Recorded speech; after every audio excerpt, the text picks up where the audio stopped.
الحمدللہ سورۃ المؤمنون 18ویں پارے کا درس تسلسل سے جاری ہے، اور پہلے رکوع میں کافی تفصیل موجود تھی، اس وجہ سے تقریباً 2 ماہ یعنی 6 درس صرف ایک رکوع میں ہو گئے۔ رمضانوں میں شروع ہوا تھا اور شوال پورا مکمل ہو گیا، اور آج ذی قعدہ کی پہلی تاریخ ہو گئی۔ آج اس کا دوسرا رکوع شروع ہو رہا ہے۔ سورہ مومنون میں مسلمانوں کی کامیابی کا تذکرہ ہوا، اور پھر 4 تذکروں سے اللہ تبارک و تعالیٰ کی قدرت، اس کے خالق ہونے کا تذکرہ بیان فرمایا گیا۔ اور اس زمانے میں جب قرآن اتر رہا ہے مکۃ المکرمہ میں، اور ان کے توسط سے پوری دنیا کے غیر مسلموں کو پیغام دیا گیا کہ تم سب کا رب عز و جل ایک اللہ عز و جل ہے۔ اس نے آسمان بنایا، اس نے زمین بنائی، اس نے آسمان سے بارش نازل فرمائی، اس نے کھیت کھلیان بنائے، باغیچے بنائے، فروٹ بنائے، گائیں بھینسیں بنائیں، ان میں سے دودھ نکال دیا۔ یہ سب کچھ اللہ کی تخلیق ہے، تو پھر تم رب کو چھوڑ کر کس دوسرے کے پاس جا رہے ہو؟ جب ہر شے کا خالق وہ ہے تو عبادت کا حقدار بھی وہی ہے۔ اس کے باوجود، ان دلائل کے باوجود، بہت سارے لوگ اسلام کو اس زمانے میں قبول نہیں کر رہے تھے، اپنی ضد پر قائم تھے۔ تو اللہ تعالیٰ نے پھر دیگر امتوں کا تذکرہ فرمایا کہ دیکھو اس قوم نے بھی یہ کام کیا، لیکن پھر کیا نتیجہ نکلا؟ اللہ نے اس قوم کو ضائع کر دیا۔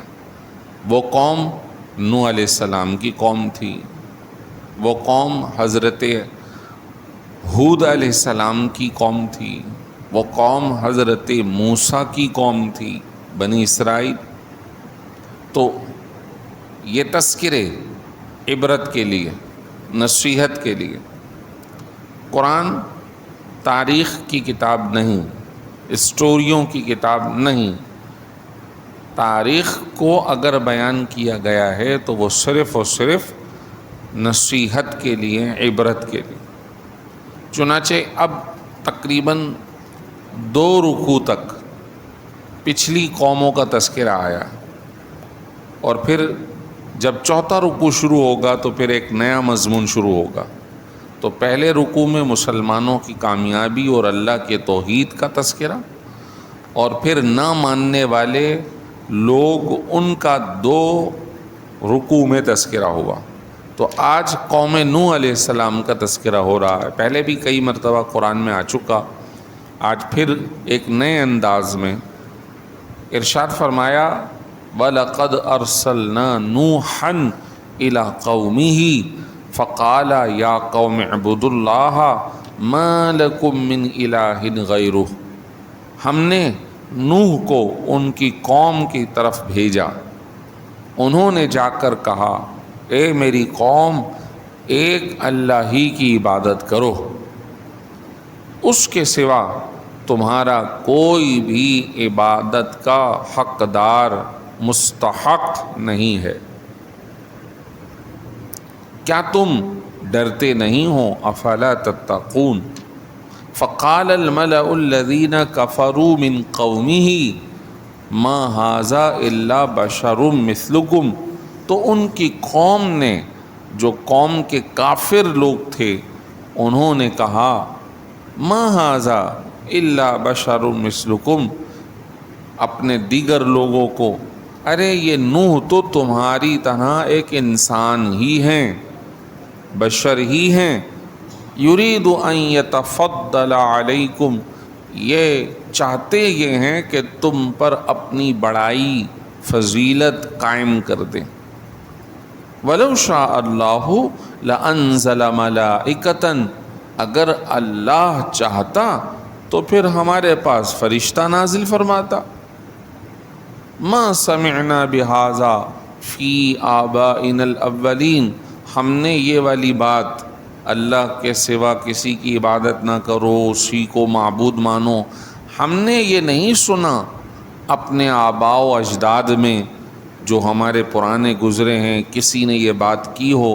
یہ نئی باتیں ہیں، یہ چاہتے ہیں کہ تم پر فوقیت حاصل کر لے۔ دیکھیے، جب حضرت نوح علیہ السلام نے اپنی قوم کو یہ بات کہی تو ان کے جو سرگنا تھے، قوم کے سرکش لوگ تھے، انہوں نے دو کام کیے۔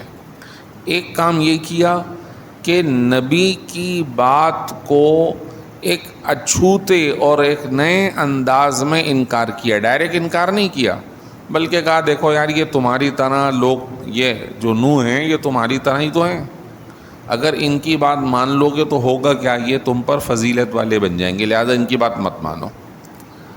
دلائل سے بات نہیں کی، ان دلائل کا انکار نہیں کیا، ان دلائل کے مد مقابل دلائل قائم نہیں کیے، بلکہ دوسرے انداز میں لوگوں کا ذہن خراب کیا اور یہ بات بیان کی کہ ان کو نہ مانو ورنہ ان کو اپنا بڑا ماننا پڑے گا، یہ ہماری طرح ہی ہیں۔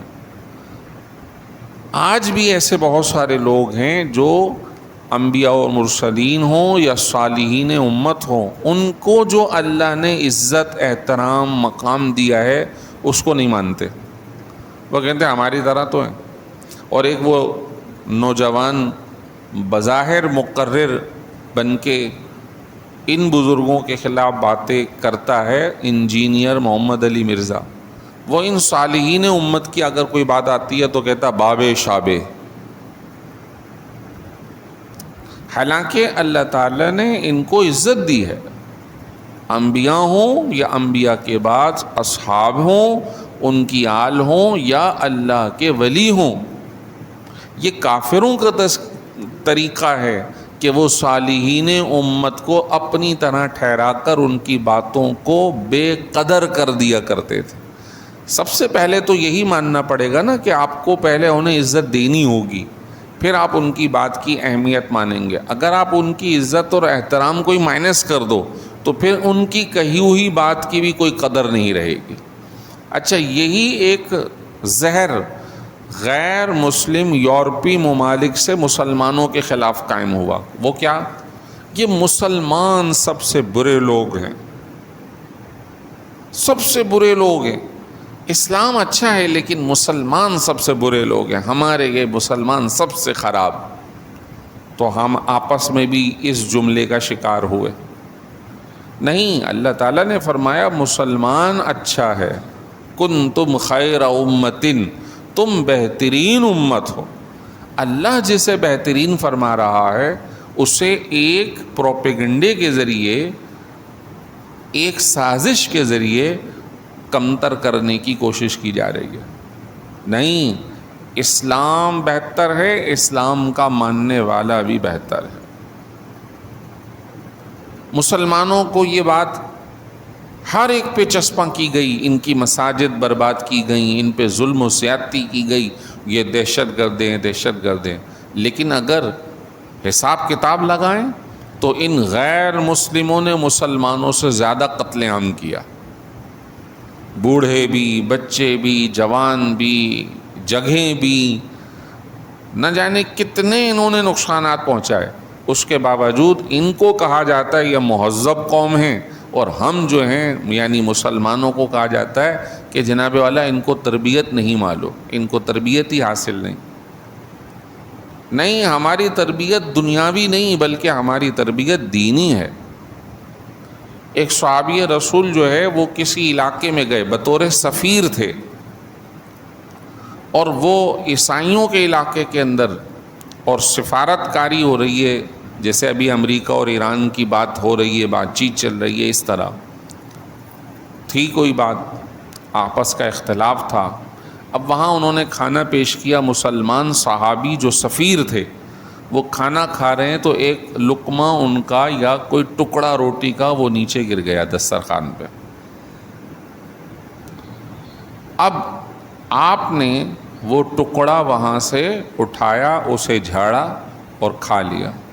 دوسرے کہنے لگے یار لوگ کیا کہیں گے، چھوڑو کہ یہ اتنے بھوکے ہیں۔ تو ان صحابی نے کہا ان گواروں کو سامنے رکھ کر میں اپنے نبی کی سنت کو چھوڑ دوں، یہ مجھ سے نہیں ہو سکتا۔ دیکھیے اس زمانے میں بھی یہ بات اپوزٹ کہ لوگ کیا کہیں گے، اسی چکر میں مسلمان اپنے مذہب اور اپنے دین کے معاملات کو چھوڑ بیٹھا۔ اس کا مسلمان ہونا، اس کا اسلام پہ کاربند ہونا، یہ سب سے زیادہ مہذب ہے۔ اسلام جتنے ہر معاملے میں احتیاط اور نزاکت کو پیش نظر رکھتا ہے اتنا کوئی نہیں۔ نمبر 2، انہوں نے یہ بات کہی کہ یہ ہماری طرح بشر ہیں، نبیوں کو اپنے جیسا کہنا کافروں کا طریقہ۔ بے شک نبی سارے انسان ہی ہیں لیکن ہماری طرح نہیں، وہ نبی ہیں، اللہ نے انہیں اعزاز نبوت عطا فرمایا، عزت دی ہے۔ کسی بھی غیر نبی کو ان کی عزت اور ان کے احترام اور ان کے منصب نبوت کو ختم کرنے، کم کرنے کی اجازت نہیں، یہ کافروں کا طریقہ ہے۔ تیسری بات انہوں نے کہی فرشتے آتے تو ہم سنتے۔ اب سوال یہ ہے اگر فرشتے اللہ تعالیٰ بھیج دیتا تو پھر کہتے کہ فرشتے نہ کھاتے ہیں نہ پیتے ہیں نہ شادی بیاہ ہیں نہ ان کو کمانے جانا ہے نہ انہیں بھوک لگتی ہے، تو ایسی صورت میں ان کو کیا پتہ ہماری ضروریات کیا ہیں؟ جبکہ نبی وہ بھیجے گئے جنہوں نے دنیا میں آ کر کام کاج بھی کیا، مزدوری بھی کی، شادی بھی کی، آل اولاد کی خدمات بھی کی، اور اس کے ساتھ ساتھ اپنی زندگی کو اللہ کے حکم کے مطابق پورا گزارا، اور پھر ہمیں بتایا دیکھو تمہیں اس طرح زندگی گزارنی چاہیے۔ اور سب سے کامل اللہ کی بارگاہ میں کامل زندگی اگر کسی کی گزری ہے تو وہ خاتم الانبیاء محمد رسول اللہ صلی اللہ علیہ وسلم۔ سارے نبی معظم ہیں لیکن اللہ نے حضور کی زندگی کو ہمارے لیے بتایا کہ آپ اس کو فالو کرو، یہ آئیڈیل ہے۔ لَقَدْ كَانَ لَكُمْ فِي رَسُولِ اللَّهِ أُسْوَةٌ حَسَنَةٌ۔ تیسری بات انہوں نے کہی آگے چل کے، جو کافر لوگ تھے حضرت نوح نے انہیں کہا تو وہ قوم کو کیا کہہ رہے ہیں؟ کہہ رہے ہیں ان ہوا الا رجل بہ جنۃ فتربصوا بہ حتی حین۔ یہ ایسے آدمی ہیں جن کو جنون ہو گیا ہے، پاگل ہو گئے ہیں، نعوذ باللہ من ذالک۔ یہ ایک ایسے آدمی ہیں بہ جنۃ جن کے ساتھ جنون ہو گیا ہے، فتربصوا بہ، ٹھہرو انتظار کرو، حتی حین، اس وقت کا جب تک کہ ان کا انتقال نہیں ہو جاتا۔ ان کو پتہ نہیں ہے کہ دنیا کہاں جا رہی ہے اور دنیا کے کیا ضروریات ہیں، دنیا کے کیا معاملات ہیں، دنیا میں کیا چل رہا ہے، ان کو نہیں پتہ۔ سیم یہی کیفیت جو غیر مسلم ہے وہ مسلمانوں کو کہتے ان کو کیا پتہ دنیا کا۔ ایک عورت مر گئی، بڑی بے ادبی کے ساتھ اس نے یہ باتیں کہیں، یا آسمہ جہانگیر نام تھا اس کا، جو پاکستان بار کونسل کے اندر بھی وہ بڑی جو ہے لائر تھی۔ اس نے نعوذ باللہ رسول پاک صلی اللہ علیہ وسلم کے بارے میں یہ بات کہی تھی۔ ان کو تو ہمارے حالات کا پتہ ہی نہیں تھا، ان کو اس کا نہیں پتا کہ ہم کیا، یعنی اسلامی تعلیمات کمتر ہیں اور آج کی جو زندگی ہے ان کو نہیں پتا، اور ان کی تمدن، ان کی تعلیم وہ ہماری تعلیم کو کور نہیں کرتی۔ الفاظ یہی ہے، مفہوم یہی ہے بالکل، نعوذ باللہ من ذالک۔ ہم یہ کہتے ہیں قیامت تک کے لیے اللہ نے سرکار کو بھیجا ہے، ایسا ہو نہیں سکتا کہ آپ کسی بھی جگہ موجود ہوں اور سرکار کی تعلیم آپ کی رہنمائی نہ کر رہی ہو، یہ غلط ہے۔ یہ دنیاوی پروپیگنڈے کے اندر آ کر اپنے الفاظ ہم غلط نکالتے ہیں، یہ درست نہیں ہے۔ یہ بھی یہ کہہ رہا ہے، جب حضرت نوح نے انہیں کہا تو ان کی قوم کے سربراہان اپنے لوگوں کو کہہ رہے ہیں ان کو جنون ہو گیا ہے، یعنی ان کی عقل کام نہیں کر رہی، انہیں نہیں معلوم ہمارے کیا معاملات، نعوذ باللہ من ذالک۔ وہ اپنے نبی کو مجنون کہہ رہے ہیں۔ یہی کچھ مکے والوں نے حضور کو کہا۔ آپ پڑھیے سورہ قلم، نون والقلم وما یسطرون ما انت بنعمت ربک بمجنون۔ نون کی قسم، قلم کی قسم جو وہ تحریر کر رہا ہے، آپ پر جو اللہ کی نعمت آئی ہے آپ اس نعمت کی وجہ سے مجنون نہیں ہیں۔ انک لعلی خلق عظیم، آپ تو اخلاق کے اعلیٰ درجے پر فائز ہیں۔ جس عادت کو یہ کہا جائے شائستگی، اخلاق، کردار، اگر اس کو سامنے رکھا جائے تو جو آپ کو مجنون کہہ رہے ہیں ان کو نہیں معلوم، بلکہ آپ کی ہر ادا بہترین اعلیٰ سے اعلیٰ اخلاق عالیہ میں شامل ہے۔ سبحان اللہ، سبحان اللہ۔ یہ کافروں کا طریقہ ہے نبیوں کی شان میں بے ادبی کرنا، اور ان کی صحیح باتوں کو یہ کہنا کہ ان کو ہمارا نہیں معلوم، یعنی ان کی عقل کام نہیں کر رہی یا مجنون ہے، نعوذ باللہ من ذالک۔ یہ جتنے کلمات میں نے دہرائے ہیں ہم اس سے راضی نہیں۔ کفر کا تذکرہ کفر نہیں ہے، لیکن یہ ایک طریقہ کافروں کا رہا کہ وہ نبیوں کے بارے میں یہ بات کرتے رہے، نوح علیہ السلام کے زمانے میں بھی، حضور کے زمانے میں بھی، اور آج بھی۔ لیکن حقیقت یہ ہے کہ اللہ نے عزت، مقام، تعلیم، اخلاق، کردار اللہ نے اپنے نبیوں کو عطا فرمایا ہے۔ جب یہ باتیں ہوئیں تو انہوں نے کہا قال رب انصرنی بما کذبون، اے میرے رب عز وجل یہ مجھے جھٹلا رہے ہیں، اب تو میری مدد فرما۔ بس یہاں انہوں نے اپنی قوم کے خلاف دعا کی، اور وہاں آگے پھر عذاب الہی کا آغاز ہونے لگا۔ یہاں پہ میں بس آپ کو آخری بات عرض کر کے ختم کروں گا۔ حضور کی بھی مخالفت ہوئی، شدید ہوئی، نبیوں کی بھی مخالفت ہوئی، شدید ہوئی۔